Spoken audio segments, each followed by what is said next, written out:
What do YouTube? This is your boy Dieakas, and I'm here to bring you my review of NXT Takeover Toronto. Takeover Toronto just ended. What a review! It was amazing. Great pay per view. If I had to give a rating to it, high nines, A plus, plus whatever. I'm gonna take you through the card real quick. First match was Bobby Roode versus Ty Dillinger. Roode's entrance just gets me every time. This shit is just so fabulous. No, that's not the word I'm looking for. Terrific, fantastic. Whatever. The word will hit me. But it was a really good match. It showed what Todd Dillinger can do. Bobby Roode does get the win via the glorious DDT. It was a great match, good back and forth action. Each person had a chance to do their spots, and yeah. Next match is the finals in the Dusty Rhodes Tag Team Classic. It was the Authors of Pain versus TM61. Another good match. It wasn't as good as the opening match, but it was still pretty cool.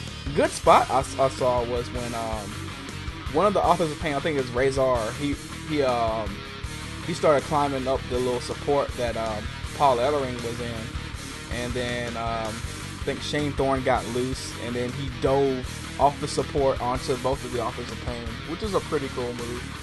The Authors of Pain actually looked like they were gonna lose, but as all good leaders, Paul Ellering, I think he dropped the chain from the Shark Tank or whatever it's called, the little container or whatever.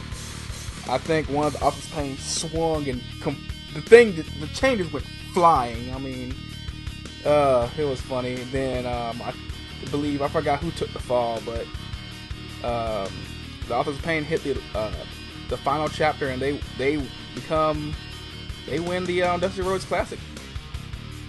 Next match was the Revival versus DIY. This was to me my match of the night.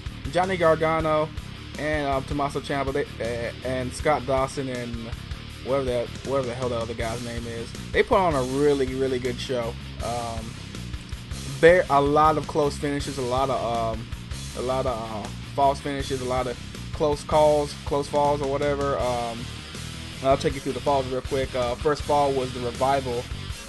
They win the first fall via the Shatter Machine.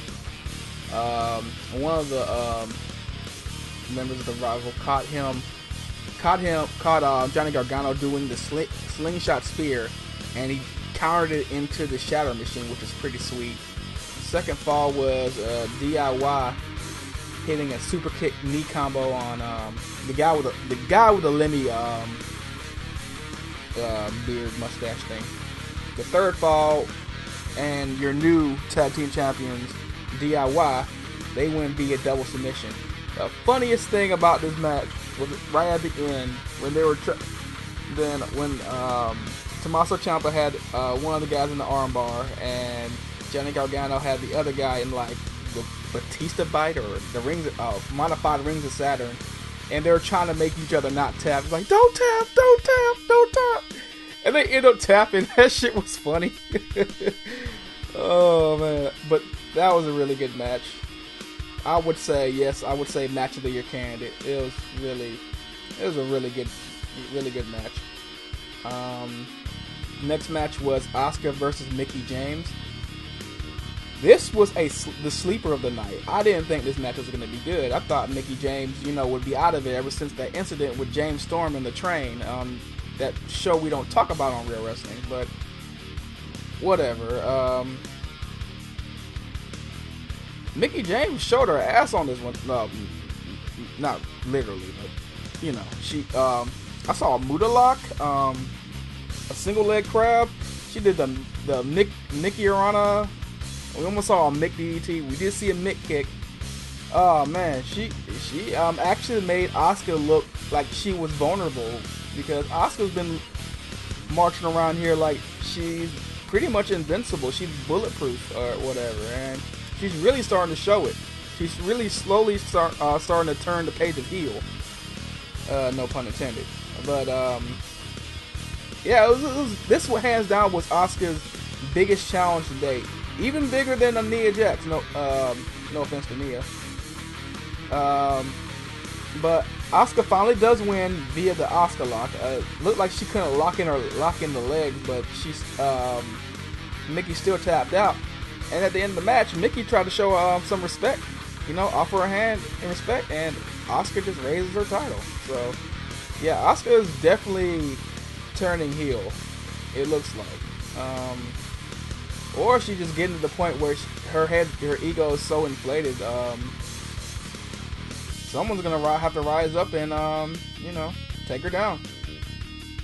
All right, main event time: Shinsuke Nakamura versus Samoa Joe. Shinsuke gets this amazing entrance with the violins, and he has all this fanfare and shit. And pretty much the match starts. Shinsuke's getting the best of Samoa Joe. They fight into the crowd. They fight back. Samoa Joe does the genius strategy of actually targeting Shinsuke's knees, which takes out a lot of his arsenal, like the Kinshasa and the other moves or whatever. But part way through the match, it's like Shinsuke starts no-selling it, and I guess, I don't know, adrenaline rush, I don't know, whatever.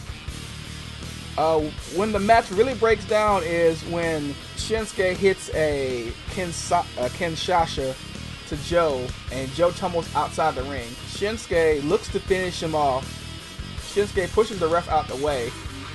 Samoa Joe kicks Shinsuke right in the balls, and then does the Uranagi on top of the steel steps, rolls Shinsuke back into the ring, and hits the Muscle Buster for the win. So, Samoa Joe is the first two-time NXT champion. That is crazy.